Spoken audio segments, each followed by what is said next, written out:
and they're trying to, even though their associations, I think, are very, very limited and they bridge to the circus, they're trying to make actual arguments. That's one side of the marginalization, if you will, where it's still dismissal, but it's, it's at least they're trying. And then on the other side, there is the belligerent circus of insult and those that call names, those who call you a cult member or anything like that. These are things that you just ignore because there's no way you can counter it. There's no reason to counter it. So I probably could say a lot more about that, but that's a good summary of it. Number 11, I am still having trouble with countering many emotional mind lock objections I receive from people. In the most recent town hall, you mentioned the importance of us learning to be able to do this going forward.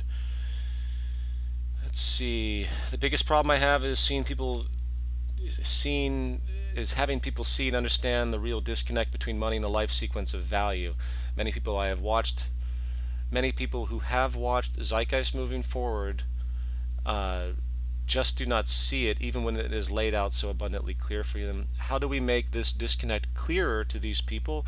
Will you be making this the focus of any of your future lectures in order to arm the community with any in-depth strategies? Yes, I hope to. It's interesting to me as well how people will watch something like Zeitgeist moving forward, which has so many points, so many unrefutable elements that really are just right there for you to see. And by the end of the film, they completely forget it and they don't even remember it, or they just block it out, or it's really a huge form of denial. And when people say something like, yeah, I saw Zeitgeist moving forward, and they dismiss it with, like a few sentences, I know immediately it's not even worth trying to speak with them. If you do choose, though, you have to pinpoint them down. So if you're going to engage something like this, you have to have an example. You need to give examples to people.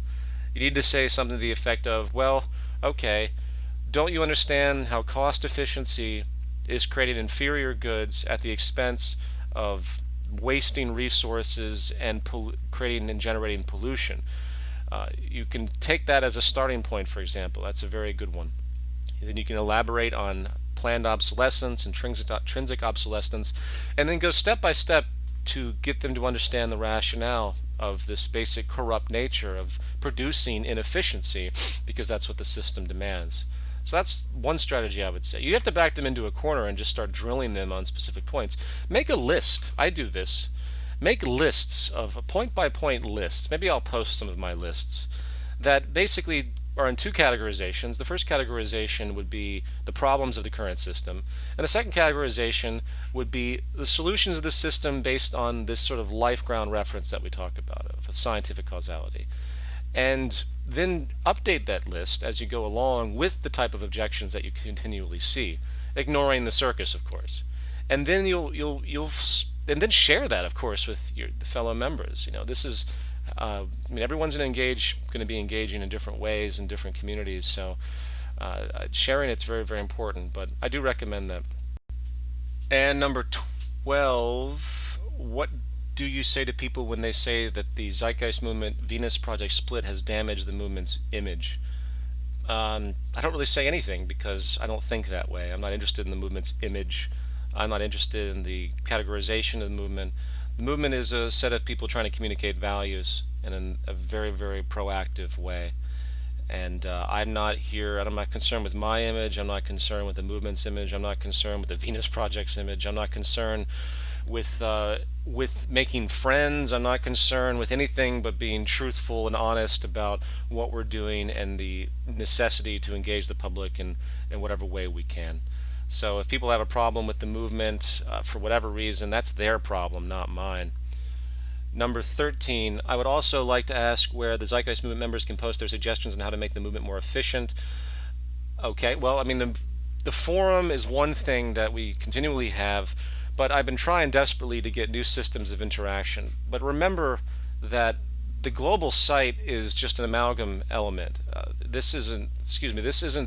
really is no global chapter or anything like that. you want to engage suggestions, please go to the About page on the Zeitgeist Movement Global, and you'll see how information flow has been designed. And it comes from chapters. It comes from chapters communicated to coordinators through rational consensus, and then the coordinators bring it up the tiers. So if you have an idea for a project, we'll say, for example, the Zeitgeist Indie Fest. If I was in a chapter, I would say, hey, this is a great idea. Let's have independent chapters do this. Let's bring this up in the next international chapter meeting. If it started in Winston-Salem, North Carolina, it goes to the North Carolina State chapter, and then it goes to the U.S. chapter, then it goes to the international meetings. There's no reason why that train of thought can't be maintained. The coordinators just simply make lists of suggestions and things to do. But also remember that, efficiency of the movement, because it's holographic, really comes down to your chapter. It's not about a holistic view. And this is something I've been trying to get through for a long time. Just because something global doesn't have to be initiated, it can be initiated on a chapter level. In fact, there are some chapters doing very, very different types of things at the way they organize their coordinators versus others. And as long as it doesn't create conflict, and as long as it doesn't interfere with the general form of communication, there's no problem with that. There's a great deal of flexibility. In fact, I enjoy the flexibility because it allows for more creativity and, again, more independence, and not the feeling that someone has to be under some umbrella of something else. So you need to engage your chapters and then move through those tiers. That's the way the system's been created.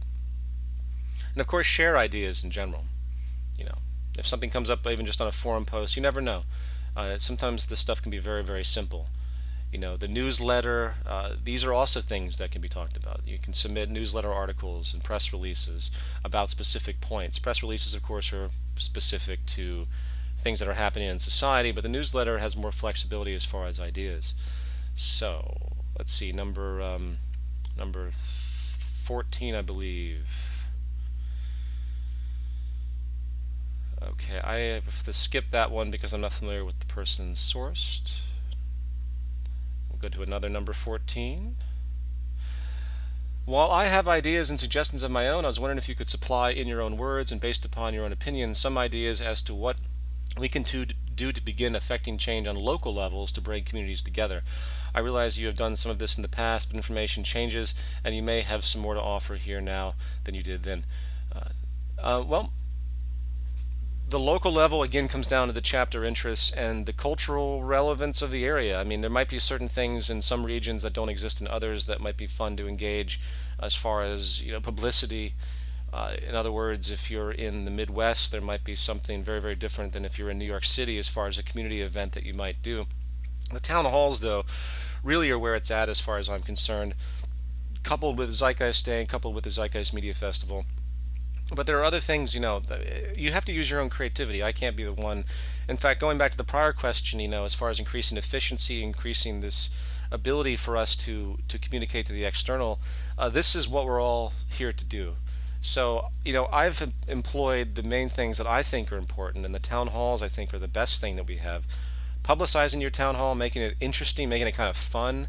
You can make it creative. Do whatever you think you need to just to get people there to begin listening and opening them up to this information. And that's really the best I can say. And that will conclude the questions for now. I apologize for the other ones I didn't get to. I'm running out of time. But I really appreciate it, and I hope everyone can stay positive out there. And don't forget, whenever you do a town hall, whenever you do anything, please make sure you get this stuff online. It's very, very important. And send it to us, too. Send it to the emails, the town hall emails. If you're making promos for the media festival, please get those up and send those to us as well. We can even create a page for the site for those promos. And of course, document. The power of this movement will be not from some recognition of an external source, but because of our proliferation of immense amounts of information, documentation of our activities. All right, everybody, take care.